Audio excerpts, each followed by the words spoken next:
విజయానికి ఎలాంటి short cut ఉన్నదా? ఈ ప్రశ్నకు సాధారణంగా చాలామంది విజయానికి షార్ట్ కట్ లేదు, నిరంతరం స్టెప్ బై స్టెప్ వెళ్తూ ఉండాలి, విజయం సుదీర తీరంలో ఉంటుంది. కాదండి, విజయానికి షార్ట్ కట్ ఉంది. అసలు విజయం అంటే ఏంటి? ఇక్కడ నా కాన్సెప్ట్ ఏంటంటే, విజయం అంటే నిరంతరం సంతోషంగా, ఆనందంగా, హ్యాపీగా, ప్రాబ్లమ్స్ లేకుండా ఉంటాం. దీన్ని నేను 4 కాన్సెప్ట్స్గా విడగొడతాను. ఫస్ట్, సంతోషం. మీరు రోజు సినిమాకి వెళ్ళారు, హాల్ ఫుల్ అయిపోతుంది, కానీ మీకు టికెట్ దొరికింది, సంతోషం. మీరు రిజల్ట్స్ చూసుకున్నారు, మీ నెంబర్ ఫస్ట్ క్లాస్లో ఉంది, సంతోషం. లేదా మీరు చాలా పెద్దవాళ్ళు, మీ పిల్లలకి మంచి మార్కులు వచ్చినాయి, సంతోషం. లాటరీ టికెట్ వచ్చింది, సంతోషం. ఉద్యోగంలో ప్రమోషన్ వచ్చింది, సంతోషం. ఇలా రోజు ఏదో ఒక సంతోషం కలుగుతూ ఉంటే దాన్ని ఆనందం అంటారు.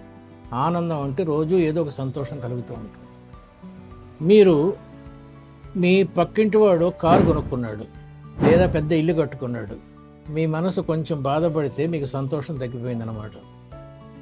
ఎప్పుడైతే మీ యొక్క ఆనంద విషాదాలు పక్కవాడి మీద, పక్క పరిస్థితుల మీద ఆధారపడి ఉన్నాయో అప్పుడు మీకు ఆనందం దొరకదండి.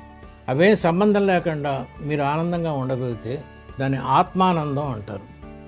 ఆత్మానందం అంటే ఇతరుల యొక్క ఓటములు గెలుపులతో మీకు సంబంధం లేకుండా నిరంతరం సంతోషంగా ఉండటం. దీనికన్నా పై అంతస్తు ఏంటంటే, అసలు మీరు, ఇతరులు, బంధువులు, పిల్లలు ఏమీ కాకుండా ఒక ప్రకృతిని చూస్తూ ఎప్పుడు సంతోషంగా, ఆహ్లాదంగా ఉంటారని బ్రహ్మానందం అంటారు. ఇదండి విజయం అంటే. ఈ విజయం అనేది 4 మీద ఆధారపడి ఉంటుంది, 3 మీద ఆధారపడి ఉంటుంది. ఫస్ట్ మీ హెల్త్, 2 మీ యొక్క ఆర్థిక డబ్బులు, 3 మీ రిలేషన్షిప్స్.